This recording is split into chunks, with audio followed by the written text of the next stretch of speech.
Dia ingat apa yang dia alami secara real. Oke.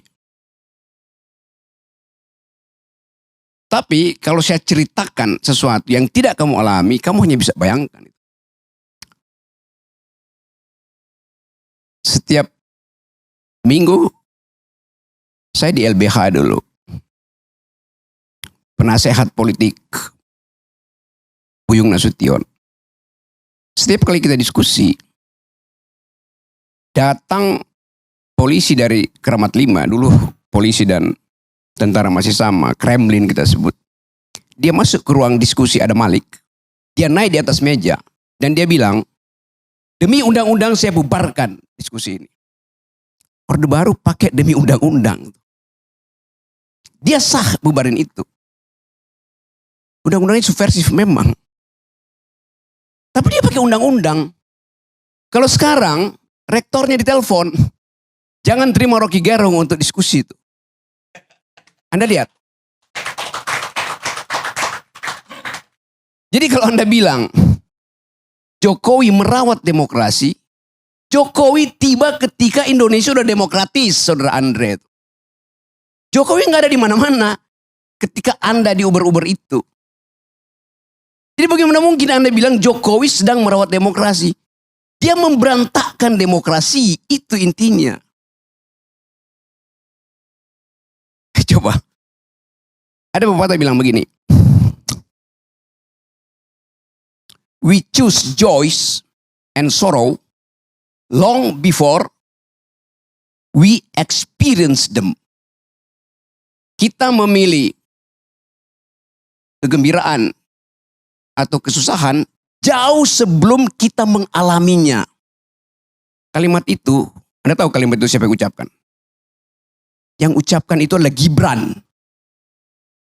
Yang nama depannya Kahlil.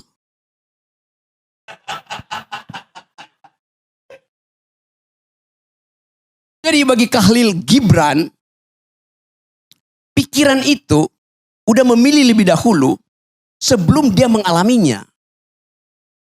Jokowi di pikirannya sudah memilih jadi otoriter sebelum dia mengalaminya. Sebelum dia menjalankannya. Itu yang namanya authoritarian personality. Ide untuk memperpanjang masa jabatan itu adalah authoritarian personality. Ide untuk menambah masa jabatan itu adalah ide authoritarian personality. Ide untuk menjadikan Gibran calon wakil presiden itu adalah authoritarian personality. Dia udah memilih sebelum dia lakukan bahkan. Begitu cara melihat otoritarianisme, Saudara Andre. Jadi kalau Anda sebut-sebut dari awal bahwa ya ini ya Jokowi ya demokratis. Lo otaknya itu dari awal otoritarian. Itu dasarnya. Hitler menyembunyikan kebengisannya sebelum jadi pemimpin. Hitler dipilih secara demokratis. Itu pentingnya belajar sejarah, Saudara Andre itu. Pengetahuan Anda kurang sekali soal demokrasi itu. Ya, saya mau terangkan itu. Jadi hentikan segala macam cawek-cawekmu itu. Akan kelihatan Anda dungu kelihatannya tuh. Serius saya katakan itu. Ini akan pengaruhi. Kalau Anda masih begini terus saya kampanye di wilayah Anda di Padang itu. Jangan pilih Andre. Karena dia tidak setajam pikiran Sultan Syahrir. Tidak setajam pikiran Natsir. Tidak setajam pikiran Buya Hamka. Itu masalahnya. Saya lanjut sedikit ya. Ya tapi you gak ngerti itu isi demokrasi itu. Itu soalnya. Oke. Coba kita lanjut sedikit. Memang Indonesia gak ada dinasti. Karena semuanya dipilih. Oh iya. Dinasti itu darahnya biru. Yang sekarang bukan dinasti. Karena darahnya kotor. Kotoran itu ada di pikiran Pak Jokowi dari awal. Semua yang kita pernah bayangkan itu akhirnya ditemukan faktual oleh majalah Tempo. Semua yang kita janjikan sebagai perubahan dibatalkan oleh gerakan mahasiswa yang dengan satu kalimat kami muak. Anda mau uji dengan apa prinsip kami muak itu? Jadi ini bagian Di mana bangsa ini, kalau kita sebut, apa sebetulnya yang terjadi? This is the beginning of the end. Awal dari berakhirnya. Tapi Anda katakan Jokowi masih elektabilitasnya tinggi, Jokowi masih likability-nya 80%. Ya sama kayak Lilin. Lilin itu sebelum dia mati, dia menyala terang itu. Rupeng, mati. Itu poinnya tuh. Jadi saya bukan mau uji, saya mau beritahu bahwa kalau kita sembunyikan soal-soal yang tadi ethics itu, kita masuk dalam tukar tambah. Machiavelli bilang begini, kebusukan kekuasaan bukan pada penggunaan fisik kekuasaan, tapi pada pengkhianatan itu, pada penipuan. Itu semua soft powernya Jokowi. Jokowi nggak datang seperti Soeharto bilang, I'll cover you, gua gebuk lu. Enggak. Dengan senyap dia lakukan pengkhianatan, pengkhianatan pada Ibu Mega, pengkhianatan pada bangsa ini, pengkhianatan pada emak-emak. Apa kurang kejamnya Jokowi?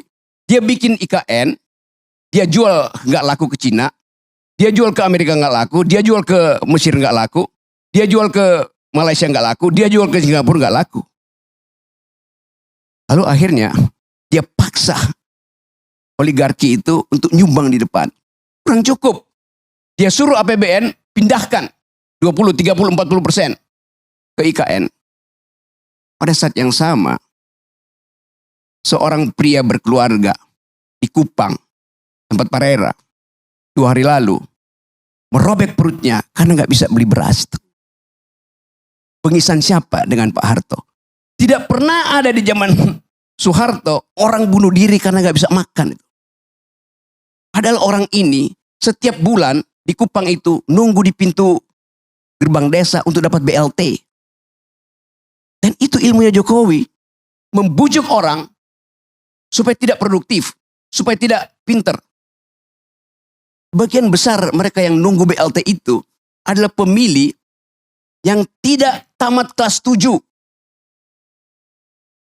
Bagaimana mungkin kita bicara hal-hal yang normatif, etik, pada pemilih yang 80% dari pemilih Indonesia itu tidak tamat kelas 7, artinya tidak tamat SMP. Mereka menunggu serangan fajar, mereka menunggu BLT. Itu bengis namanya. Zaman Pak Harto kurang ajar. Dia suruh konglomerat eksploitasi sumber daya. Berapa persen yang balik ke negara? 35%. Zaman SBY berapa persennya balik ke negara? 27%. Zaman Jokowi berapa persennya balik ke negara? 6%. Itu bengis namanya tuh. Hak saya untuk dapat keadilan. Hak mama untuk dapat nutrisi. Supaya anak-anaknya punya masa depan. Tidak mengalami stunting.